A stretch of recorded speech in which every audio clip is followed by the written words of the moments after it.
شرک کیا ہے؟ اللہ کی ذات اور اللہ کی وہ صفات جو اللہ کے ساتھ خاص ہے، اس میں کسی کو شریک ٹھہرانا، یہ شرک ہے۔ اکثر ہم کہہ دیتے ہیں علماء کرام کہ اللہ کی ذات اور صفات میں کسی کو شریک ٹھہرانا یہ شرک ہے۔ تو بولو، اللہ رحیم ہے، جی، تو حضور اکرم صلی اللہ علیہ وسلم بھی رحیم ہے۔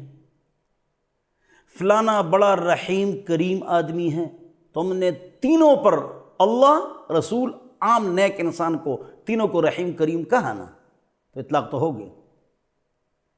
اللہ کی وہ صفت جو اللہ کے ساتھ خاص ہے، اس میں کسی کو شریک ٹھہرانا، یہ کیا ہے؟ یہ شرک ہے۔ اللہ کی وہ صفات جو اللہ کے ساتھ خاص نہیں ہے، وہ اس نام، صفتی نام کا اطلاق غیر پر بھی ہوتا ہے۔ اس میں پھر فرق یہ ہوتا ہے کہ اللہ کے لیے ذاتی ہے، اس کے لیے عطائی ہے۔ اللہ کے لیے کلی ہے، اس کے لیے جزئی ہے۔ اب بس میں اللہ کے لیے ہر وقت ہے، ان کے لیے ہر وقت نہیں ہے۔ اللہ ہم سب کو سمجھ عطا فرمائے۔ شرک کیا ہے؟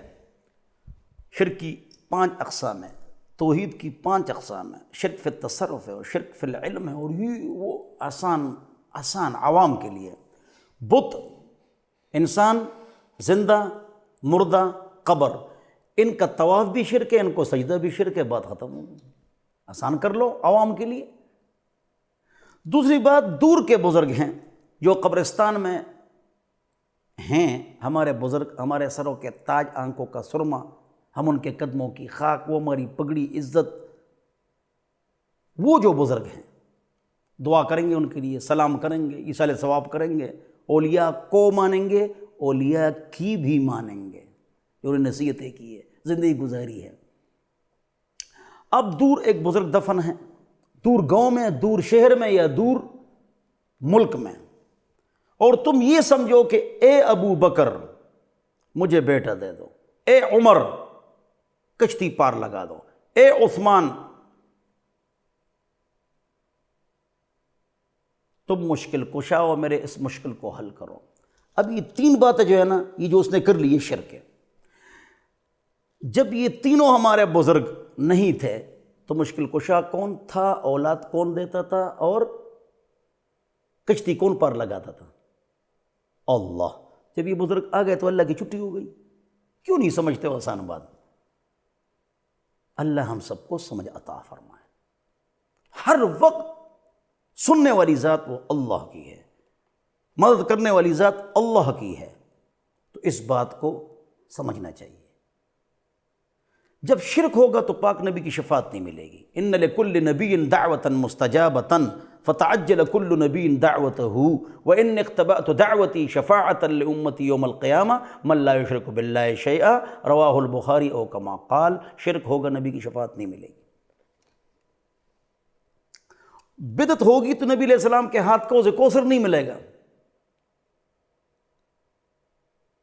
ہاں، تو بدعت سے ہی بچنا ہے۔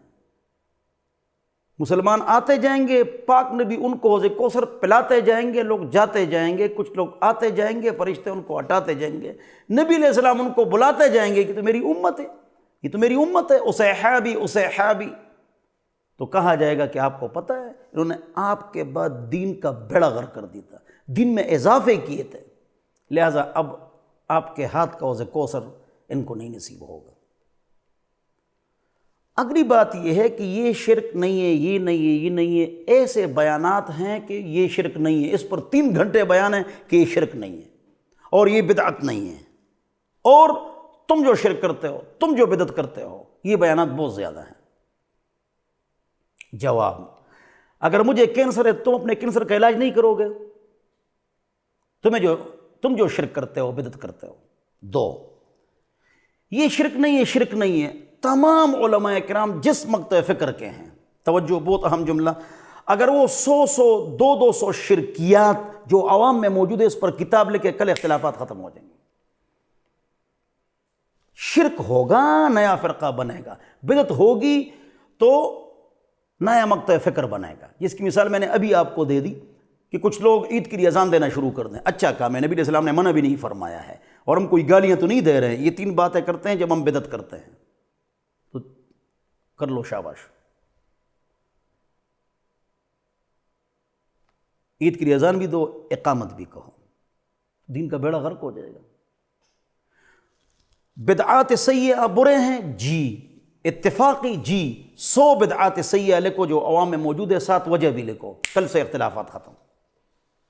100 بدعات سیئہ لکھو، اس کے ساتھ وجہ بھی لکھو کیوں بھی یہ بدعت ہے، کل سے سارے اختلافات ختم ہو جائیں، سارے اختلاف۔ بدعات سیئہ 100 لکھو، شرکیات 200 100 لوگوں میں لکھو، کل سے ساری چیزیں ختم ہو جائیں۔ کس بلا کا نام ہے جو شرک ہے، اور کس گئے کا نام ہے بدعت؟ یہ نہیں ہے، نہیں ہے، نہیں ہے، نہیں ہے، نہیں ہے، تو ہے کون سی چیز؟ میں نے ایک کتاب لکھی ہے، بدعت کیا ہے، بدعت کیا ہے۔ میرے جو ساتھی ہیں، میرے جو دوست ہیں، ان کے اندر جو بدعات ہیں وہ میں نے جمع کی ہے۔ یہ غلطی ہر جگہ پر ہے، پتہ ہے آپ کو، ہر جگہ پر ہے یہ بدعت کی۔ نیا مجدد کیوں آتا ہے 100 سال بعد؟ وہ شرک و بدعت کو دور کرتا ہے تو توحید و سنت آ جاتی ہے، تو دین پاک صاف ہو جاتا ہے۔ پہلے نبی آتے تھے، اب مجدد آتا ہے۔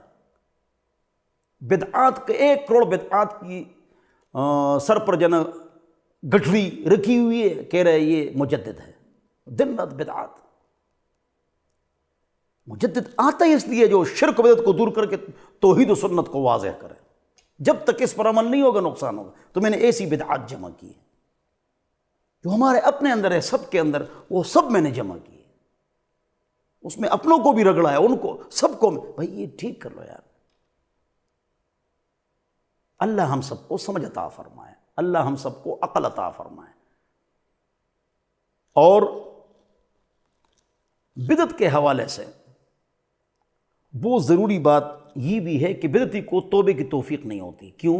وہ اس کو صحیح سمجھتا ہے، توبہ کہاں سے کرے گا؟ توبہ کہاں سے کرے گا؟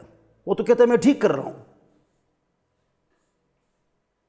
اس ایک بات سے فرقواریت نہیں ہونی چاہیے، اور مولوی فرقواریت کرتے ہیں، یہ آپ نے بہت سنا ہوگا۔ فرقواریت مولوی کرتے ہیں، ان کو نہیں کرنا چاہیے۔ شور مچانے والے 3 لوگ ہیں، قرآن کے تحریف کے قائل، 2 حدیث کے منکر، 3 ختم نبوت کے منکر۔ یہ بہت شور مچاتے ہیں، مولوی فرقواریت کرتے ہیں۔ اگرچہ فرقواریت یہ خود کرتے ہیں کہ اس نے قرآن کا انکار کیا کہ یہ صحیح نہیں، اس نے حدیث کا انکار کیا، اس نے ختم نبوت کا انکار کیا، تو فرقواریت تو انہوں نے کیا۔ مولوی کافر بناتے نہیں ہیں، وہ حافظ عالم مفتی شیخ الحدیث بناتے ہیں۔ مولوی کافر بتاتے ہیں، وہ خود کافر ہوا کہ اس نے کہا میں ختم نبوت کو نہیں مانتا ہوں۔ تو شرک اور بدعت کو چھوڑنا ہے۔ ہاں ایک غلطی اور تشدد ہم میں موجود ہیں، وہ اس کی اصلاح میں کرنا چاہتا ہوں۔ بدعت کے بارے میں جتنی احادیث ہیں اس کو اگر جمع کرو تو ہم فٹ کرتے ہیں آج کل مبتدعین پر۔